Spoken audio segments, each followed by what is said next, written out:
एक तरफ जहां 2024 में होने वाले लोकसभा चुनाव के लिए समाजवादी पार्टी ने अपने 16 प्रत्याशी घोषित कर दिए हैं, तो वहीं भारतीय जनता पार्टी भी पूरी तरीके से चुनावी रण में कूद पड़ी है।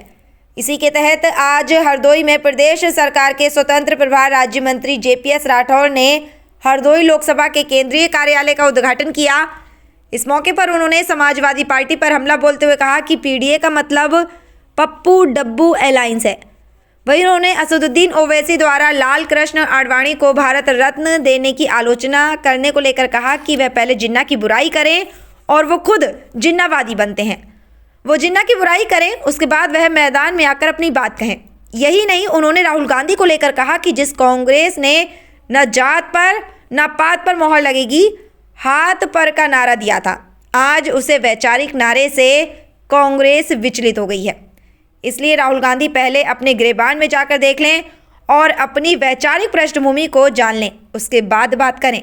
आइए सुनते हैं क्या बोले हैं सहकारिता मंत्री JPS राठौर। लोकसभा के चुनाव कार्यालय का उद्घाटन आज किया गया है। उत्तर प्रदेश के सभी 80 लोकसभा के चुनाव के कार्यालयों का उद्घाटन या तो हो चुका है या फिर 1-2 दिन में हो जाएगा।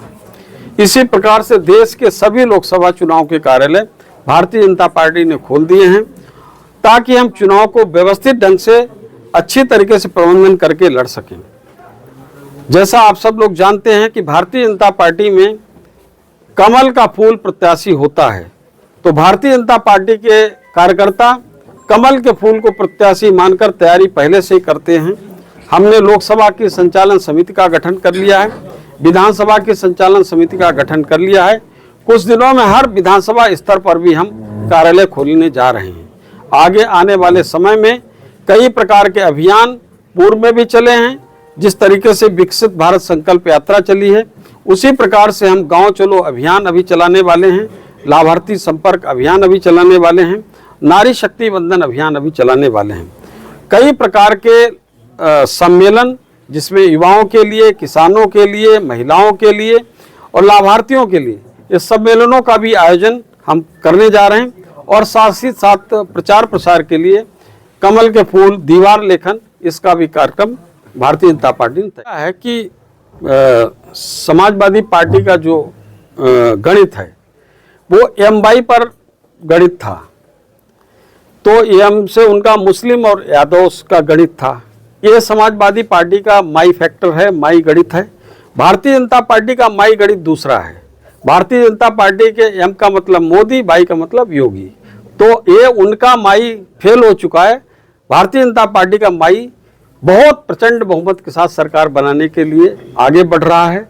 और जिस तरीके से आपने पिछड़ा दलित और उसकी बात करी, जो PDA अलायंस है, ये केवल और केवल पप्पू डब्बू अलायंस बनकर रह गया है। इसके अतिरिक्त कुछ नहीं है। इसमें 2 ही लोग हैं और 2017 में वो अलायंस पूरी तरीके से फ्लॉप हो चुका है।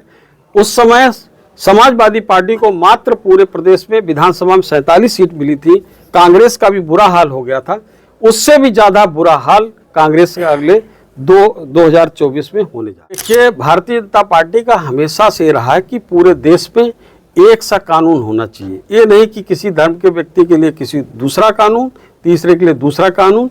ये आगे चल के देश के जनभावना के हिसाब से पूरे देश के लोगों से विचार विमर्श करके जिस प्रकार से कानून बनना चाहिए, कानून बनाने के लिए भारतीय जनता पार्टी के वैचारिक उसमें और सैद्धांतिक सहमति रही है।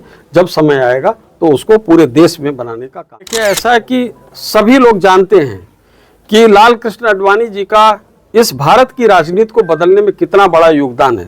पूरा जीवन उन्होंने भारत की राजनीति और भारत के लोगों को समाज के विकास के लिए लगा दिया है।